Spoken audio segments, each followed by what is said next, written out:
Tulad ng sinabi ni PBBM mga kapatid, imbis na bumaba, imbis na umayos ay tila ba lalong lumalala, no? Lalong tumataas pa yung tensyon ng Pilipinas at ng China dito sa West Philippine Sea mga kapatid, no? Kahit na ilang beses na tayong actually nung naupo si PBBM, di ba? Naka 127 ano na siya, diplomatic protest na mga tol, pero ni isa wala namang pinansin ng China doon, di ba? So dito sa panonoorin natin mula kay SIA, yan sa iyong araw, China versus Pinas 2023. Tumataas na tensyon ng Pilipinas-China sa South China Sea dahil sa 5 nangyari. Ano tong 5 nangyari na to mga tol? Yan, binasa ko yung title yan. Dahil sa 5 nangyari, tayo'y magbibigay lamang ng reaction at komentaryo sa mga videong napapanood natin mga tol. Hindi naman tayo ang nagbabalita di ba? May mga balita na at binibigyan lang natin to ng reaksyon. Alright? So wag na natin patagalin pa. Total wala na rin naman tayong hinihintay na. Panoorin na natin to. Tumataas ang tensyon ng Pilipinas at China sa South China Sea at pinangangambahan ng mga analyst na ito ang isa sa mga magiging susi ng pangatlong pandaigdigang digmaan. Ngunit i-rewind natin, ano nga ba ang mga 5 pangyayari ngayong 2023? Bakit tumaas ang tensyon sa pagitan ng Pilipinas at China sa South China Sea? Atin itong pag-usapan mga kaibigan.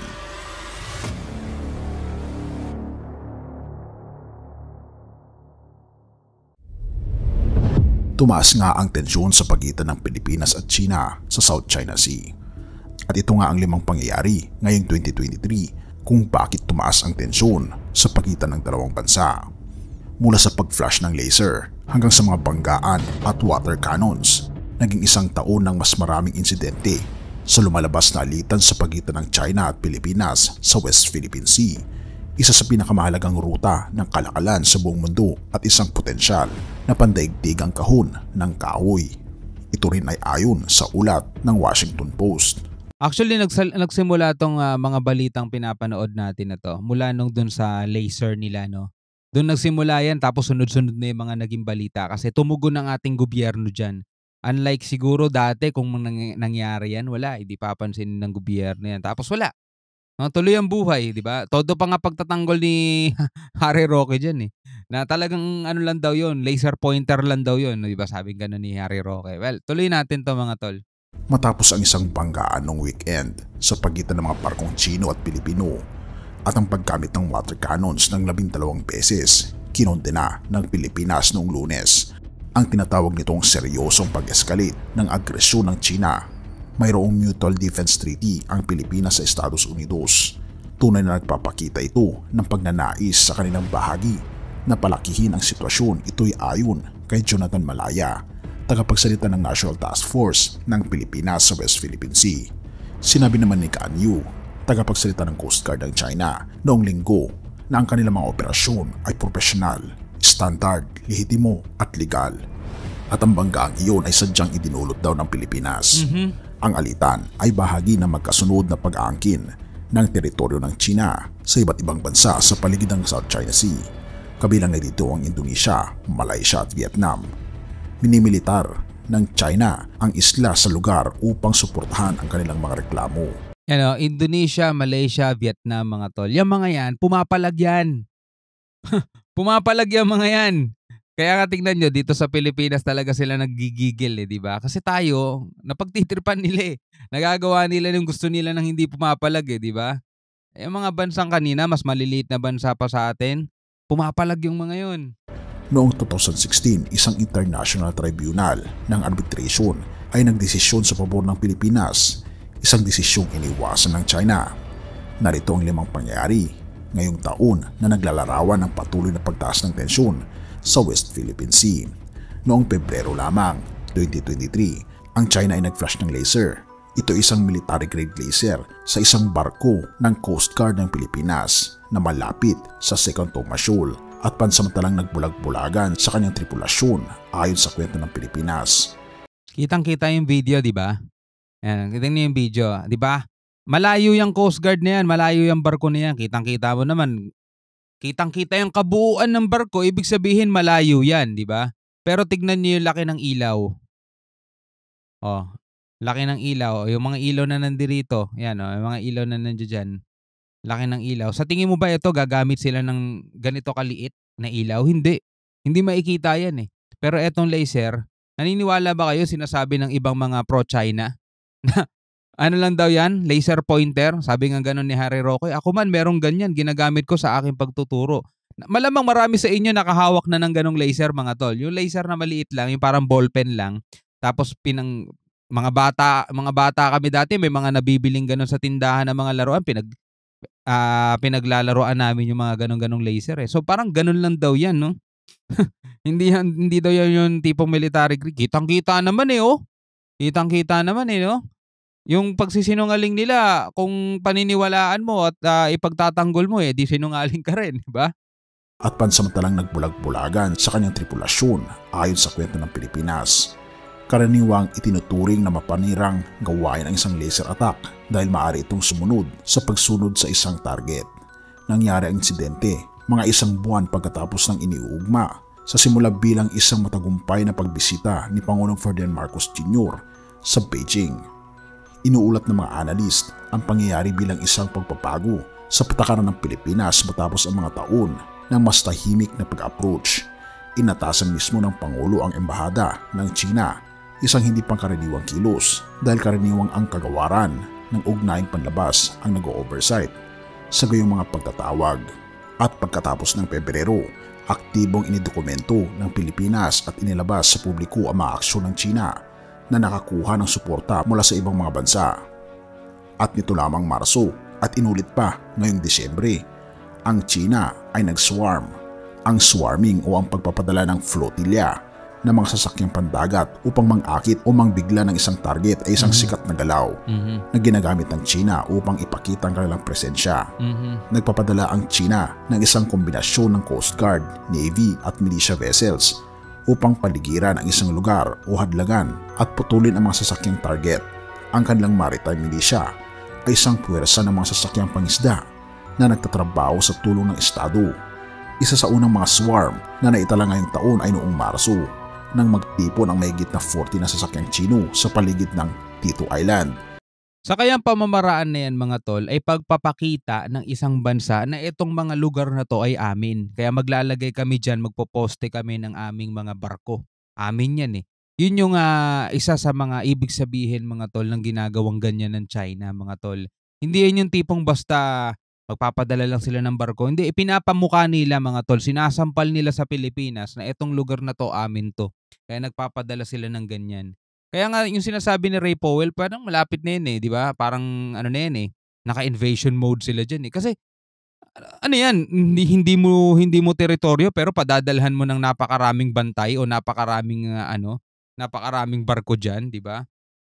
Dito nga lang sa kalupaan eh. Di ba? Halimbawa yun, di mo naman lupa, nagpadala ka ng napakarami mong sasakyan doon, kotse, doon mo pinarada lahat.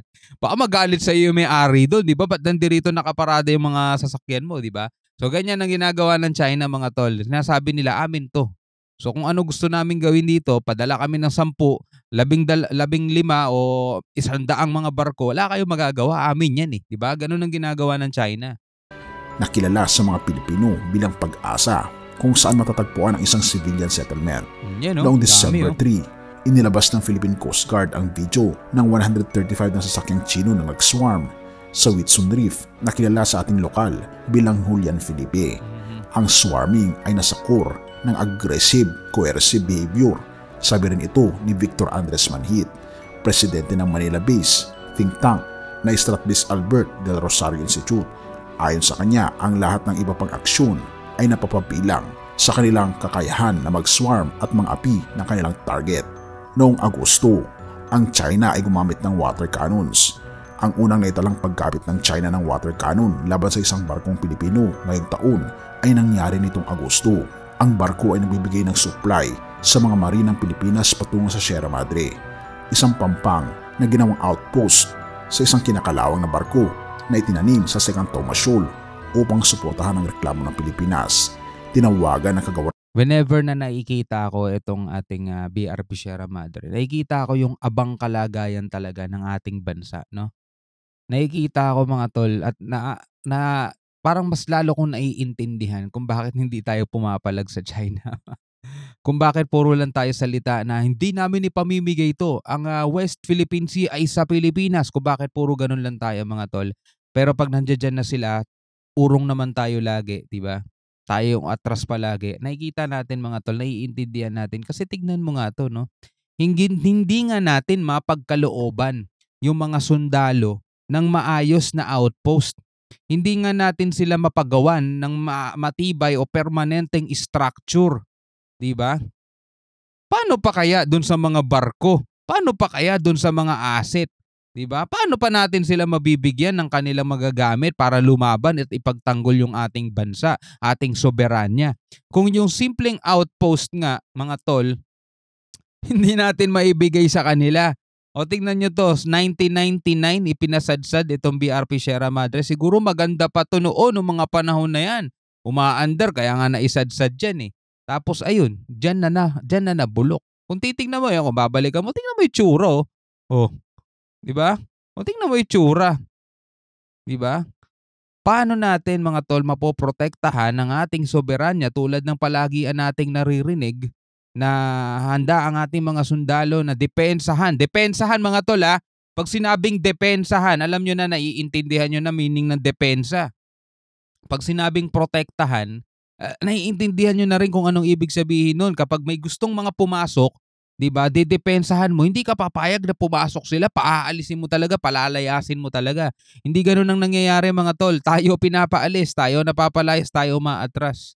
Lagi natin sinasabi at least na ipagpatuloy natin ang mission natin yan kapag may resupply tayo, o di ba? Hindi nga natin maipagkaloob ng magandang outpost. Walang budget ata ang Pilipinas para sa maayos na outpost, no? Para sa ating mga kasundaluhan. Tapos modernization program natin.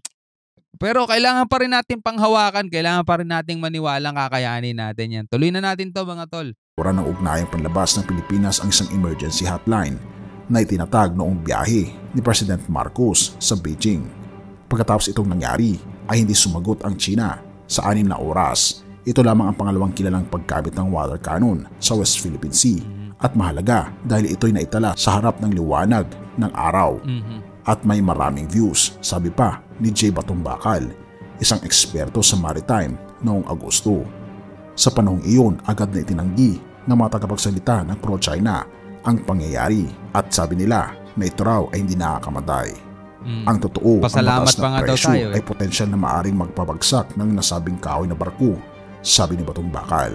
Ito tiyak na maaring makapinsala sa mga tao marahil ng masusi at maging fatality sa tamang kondisyon. Noong Setyembre, ang Pilipinas ay tumutol sa floating barrier. Sa dalawang sunod-sunod na pangyari noong Setyembre, inilabas ng Pilipinas ang footage ng malawakang pinsala sa Ilocos Reef, lokal na kilala bilang Rosul. Iniulat na ang pinsala ay dulot ng mas maaga na pang-swarm ng mga barkong milisya ng China sa lugar. Nanawagan si Justice Secretary Jesus Crispin Remulla ng environmental charges laban sa China at Arbitration Court, isang proposal na kasalukuyang ini-review ng pamahalaan. Sa sumunod na linggo, niligyan nito ng putol na baras ang Scarborough Shoal, isa pang lugar sa West Philippine Sea na kinokontrol ng China at isang tradisyonal na puok ng pangisda na niyayakap ng China. At nitong Disyembre, ang China ay gumamit ng mga water cannons muli. Sa nakaraang linggo, nagsagawa ang Pilipinas ng 2 misyon sa di makatarungan na lugar. Isang humanitarian mission upang magbigay ng mga kalakal sa mga mangisda malapit sa Scarborough Shoal at isang resupply mission sa outpost sa Second Tomas Shoal. At dahil dito, ginamit ng China ang water cannon ng 8 beses sa mga sasakyang pandagat sa unang misyon at 4 na beses sa resupply mission. Ang isang sasakyang pandagat ay kinakailangang ilusong pabalik matapos mabasag ang kanyang makina dahil sa pinsala ng water cannon. Seryosong nagbubuwis ng buhay ng kanyang tripulasyon, sabi ng Philippine Coast Guard. Isang iba pa ang sumunod ng pinsala sa kanyang mast at isa pa ang binangga. Ayon sa Philippine Coast Guard, na naharas ito ng kabuoang 13 na mga sasakyang Coast Guard at milisya ng China. Natuklasan din ang mahigit na 48 na mga sasakyang Tsino sa lugar, ang pinakamaraming bilang ng mga pwersang pandagat na naitala sa mga nakaraang resupply mission na ayon din kay J. Tariela. Noong Lunes, matapos ang pagtaas ng panggigipit, sinabi ng opisyal ng Pilipinas na kanilang tinitingnan ang posibilidad ng baguhin ang estratehiya ng bansa, ngunit tumanggi sila na magbigay ng mga detalye. At ito pa, Ano kaya ang isang estratehiya yun? perdi ng barkong sibilyang convoy noong weekend ay naabala rin matapos sarangin ng China, sabi rin ito ng mga nag-organisa. Ang mga donasyon na layon para sa mga sundalo ay binigay sa mga otoridad at bumalik ang voluntaryong barko sa base dahil sa mga dahilan ng seguridad. Na kung ating mapapansin, ito ang mga nangyari sa kabuoang 2023 na tumitindi nga ang tensyon ng China at Pilipinas sa West Philippine Sea. At ngayon nagkakaroon ng mas malalakas na alyansa ang Pilipinas kontra sa China, na ang ating bansa ay nakikipag-alyansa ng matindi sa Japan, Australia, South Korea, Taiwan at maging ng United States of America. Isa pa dito ang Canada, na talaga namang makikita natin na hindi lang naman nag-iisa rin ang China dahil tinutulungan ito ng Russia at North Korea, na kung ating makikita at mapapansin, magiging mas matindi ang labanan ng Pilipinas sa China kung hindi mareresolve ang dispute ng teritoryo dito sa West Philippine Sea. Alam niyo mga tol, no, kailangan talaga ng Pilipinas ng tulong ng ibang bansa na malalakas pa. Kasi kung tayo-tayo lang mga kapatid, wala rin talaga tayong pupuntahan at wala rin tayong mapapala. Unang-una dito sa ating bansa, hindi tayo nagkakaisa. Merong mga pro-China, merong mga pro-US, di ba? Naglalaban yun. Tapos isa pang problema natin ngayon sa gobyerno, di ba? Yung mga pro-DDS, pro Marcos, mga tol. Naglalaban-laban na rin sila mga tol, kahit yung mga vlogger napupunta sa ibang atensyon yung kanilang mga isipan mga tol. Marami tayong problema na kailangan harapin, pero yung ibang mga politiko namumulitika pa mga tol, 'di ba?